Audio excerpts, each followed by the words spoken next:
안녕하십니까.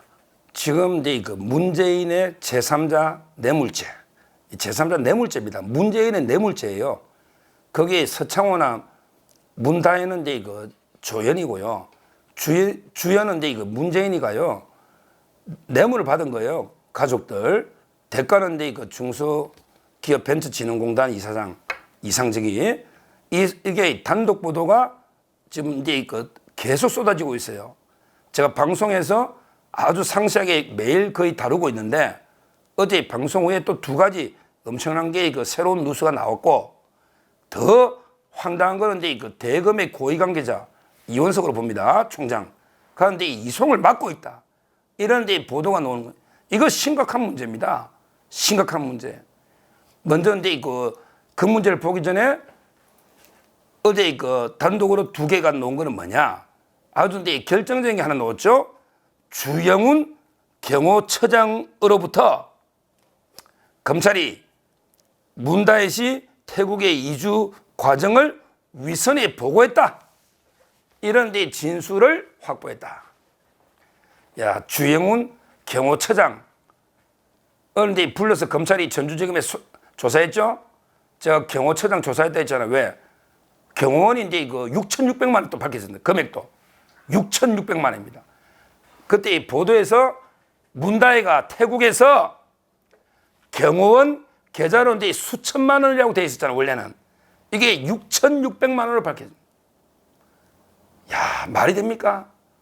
소득이 하나도 없는데 이걸 경호원 계좌로 입금했다가 한국에서 집을 사는 데 빼가지고 사용했다. 이것도 이게 명백하게 특수활동비로 봐야죠. 6,600만 원. 이게 놓는데 문제는 이제 이 문다혜나 서창호 이주 과정을 주영훈 경호처장이 위선에다가 보고했다. 이게 위선이 경호처장이 위선이 누굽니까? 비서실장일까요? 비서실하고 이제 경호실은 다르잖아요. 옛날에 뭐 차지철이 옛날에 이럴 때는 경호실장이 뭐 나는 새도 떨어뜨리는데 지금 이제 겁은 나줘도 경호처장이 위선이라면 문재인밖에 없죠. 비서실장한테 보고한 걸 위선에 했다고는 안 하잖아요. 경호처장이. 경호처장은 이게 경호라인이 있잖아요. 결국 주영환 경호처장의 주영훈 경호처장의 위선 보고 이거는 결국은 이제 그 문재인까지 다 보고했다. 이런 진술을 확보한 거죠. 야, 경호처장이 주영훈이가 왜 그랬는지는 모르겠는데 뭔데 엄청난 게 뭐 증거 물증이 나오니까 보고한 걸 이게 부인할 수 없었겠죠. 그러니까 이제 그 문재인 위선에 보고했다는 주영훈 경호처장의 진술을 검찰이 확보했다면은 결국은 이제 그 문재인 수사 소환이 임박했다. 지금 이게 날마다 단독이 나오고 있죠. 이게 어제 나온 거예요. 아까 경호처의 금액이 6,600. 그다음에 그 주영훈 경호처장이 위선에 문재인에게 보고했다. 이런 진술을 검찰이 확보했다. 이게 새로 나온 거고요. 그다음에 또 하나 중요한 게 나온 게요.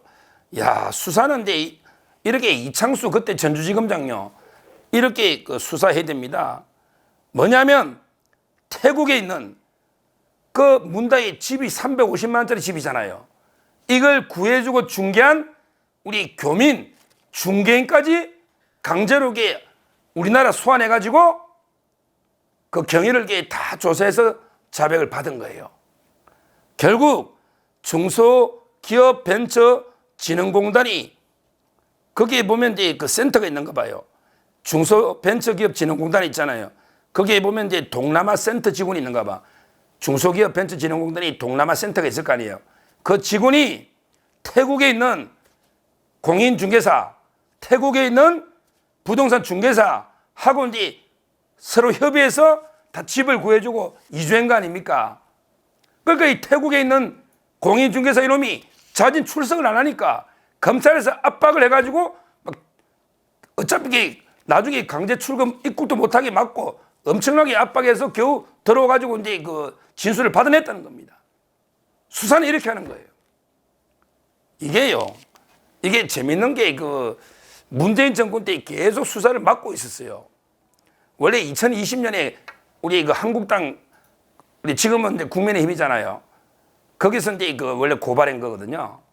근데 아마 이제 그 문성인 지검장, 그 다음에 문홍성 지검장, 이자들에게 수사를 거의 맡고 있었어요. 전주지검장들이. 그래서 이제 기소중지식이 나버린 거예요. 캐비넷에 연합고 그냥 문을 닫아버렸다니까, 처음에. 이게 정권 바뀌면서 캐비넷을 2022년 5월에 캐비넷 여러가 서류를 꺼냈고, 그 다음에 이창수 지검장이 성남지청장 하다가 오면서 본격 수사가 돼가지고 지금 이게 수사가 마무리된 거죠. 그래서 태국의 중개사까지 강제 송환시켜서 조사를 다 받았다. 그 다음에 이 경호처장이 문재인한테 보고한 것까지 다 진술을 받았다. 그 다음에 자금 추적도 경호원 계좌로 6,600, 그 다음에 뭐 유송아 계좌나 양이네스 계좌, 이것도 게 있겠죠. 그러나 아직까지 금액은 안 나오고 있습니다. 하여튼 이 엄청난 액수가 될 걸로 저는 봅니다. 이렇다면 수사가 이제 거의 마무리된 거 아닙니까? 그렇죠? 이제 뭐 다 불러서 소환 조사했고, 그 다음에 액수 다 나왔고, 이거야말로 명백하게 사위, 딸, 외손자 이런 이 자금 지원의 대가로, 그 다음에 그 매간매직 자리 준 거 이제 다 드러났잖아요. 이제 기소하면 되잖아요. 그런데 이제 문재인하고 한번 불러서 야, 이게 어떻게 됐냐? 알았냐? 이렇게 문재인 한번 물어보고 바로 기소하면 끝나는 거 아닙니까? 엄청난 액수죠, 뇌물이면. 1억이면 10년 이상이니까, 무기징역. 1억이면. 그런데 이게 무슨 뉴스입니까? JTBC, 또 이게 단독 보도입니다. JTBC 단독 보도를 봤더니 이렇게 보도가 되어 있습니다. 이창수 전주지검장이 서울중앙지검장이 되면서 이 사건을 중앙지검으로 가져오는 게 아니냐는 관찰.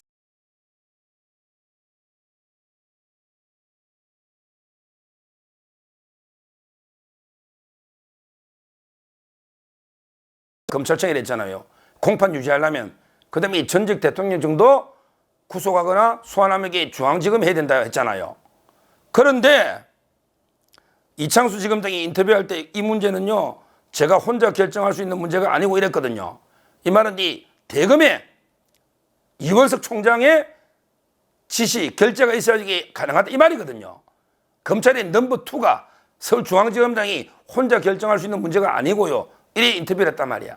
근데 저는 이원석이가 막을 이유가 없다고 어떤 분은 그러는데, 제가 이원석 총장이 의심스럽다 했잖아요. 왜? 문재인 수사에 소극적이거든. 이재명 구속에도 소극적이라 했잖아요. 그런데 JTBC 보도를 보니까 이래 나왔어요. 하지만 검찰 고위 관계자는 JTBC에 지금처럼 전주지검이 계속 수사를 진행할 것이라고 못 박았습니다. 왜? 전국에서 가장 큰 서울중앙지검이 김건희 여사와 문재인 사이 수사를 동시에 하면 논란이 될 수 있다는 걸 고려한 것입니다. 이 무슨 이게 회계망치관, 이게 말이 됩니까? 아니, 김건희 여사 수사가 있는데 문재인 수사 가져오면 중앙지검이 안 됩니까? 그 때문에 이게 대검에서 전주지검에서 너 계속해라, 이렇게 막고 있다, 이런 기사입니다. 야, 이게 심각합니다. 물론 이 전주지검도 수사는 잘했지만 그 검사 인원이 몇 명 안 되잖아요. 그리고 이게 전부 다 범죄지가 청와대 아닙니까? 청와대에 몇 개 부처가 동원됐냐고요. 양인에서 총무비서관실, 유송아 제2부속실 춘추관장, 그 다음에 경호처 직원, 그 다음에 민정실의 백원우, 그 다음에 그 팀장, 친인척 관리하는 행정관, 그 다음에 제가 그때 어제 뭐라 했습니까? 윤규건도 관련됐죠. 윤규건. 그 다음에 윤규건의 부인도 그때 말레이시아로 파견돼가지고 의심이 간다고 했죠. 저희 방송하고 나니까 오늘 또 속보 떴네요. 윤규건이가 이제 이거 한직으로 좌천됐다. 그거 당연한 이야기지.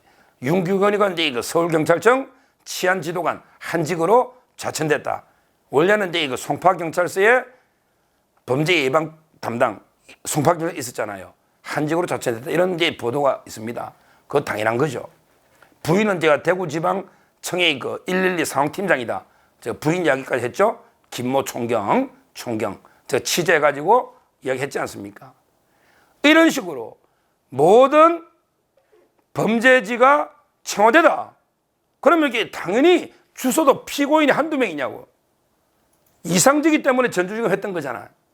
그런데 범죄자들이 서울에 사는 한두 명이냐고.